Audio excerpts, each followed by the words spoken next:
আমাদের দেশনেত্রী খালেদা জিয়ার সময় আপনাদের নিশ্চয়ই মনে আছে যে এই এলাকার সহ সারা বাংলাদেশে নারীদের শিক্ষা ব্যবস্থার জন্য উনি একটি পদক্ষেপ গ্রহণ করেছিলেন এবং তারপরে ক্লাস 1 থেকে ক্লাস 12 পর্যন্ত মেয়েদের শিক্ষা ব্যবস্থা ফ্রি হয়ে গিয়েছে, যা সুবিধা আজও লক্ষ কোটি মেয়েরা পাচ্ছে, সুবিধা পাচ্ছে না।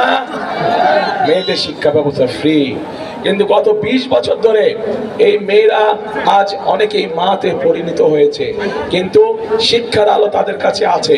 কিন্তু এখন আগামী বিএনপি সরকার আপনাদের আগামী মাকে তাহলেই একমাত্র সম্ভব বাংলাদেশকে ভালো রাখা, বাংলাদেশের মানুষকে ভালো রাখা।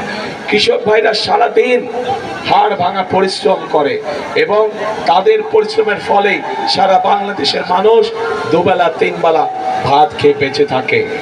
প্রিয় ভাই বোনরা, এই কৃষক ভাইদের পাশে আমরা দাঁড়াতে চাই। তাদেরকে তাদের প্রয়োজনীয় সার, তাদের প্রয়োজনীয় কীটনাশক, তাদের প্রয়োজনীয় ফসলের বীজ আমরা তাদের হাতে ঘরে ঘরে পৌঁছে দিতে চাই, যাতে করে মধ্যখানে কোনো মধ্যস্বত্বভোগী বা ফড়িয়া যাতে কোনো সুবিধা না পায়। এবং সেই জন্যই কৃষক ভাইদের জন্য আমরা একটি কৃষক কার্ড দিতে চাই সকলকে, ঠিক যেভাবে মা বোনদের হাতে আমরা ফ্যামিলি কার্ড পৌঁছে দিতে চাই। প্রিয় ভাই বোনেরা, তরুণ সমাজের সদস্য, যুবকদের কর্মসংস্থান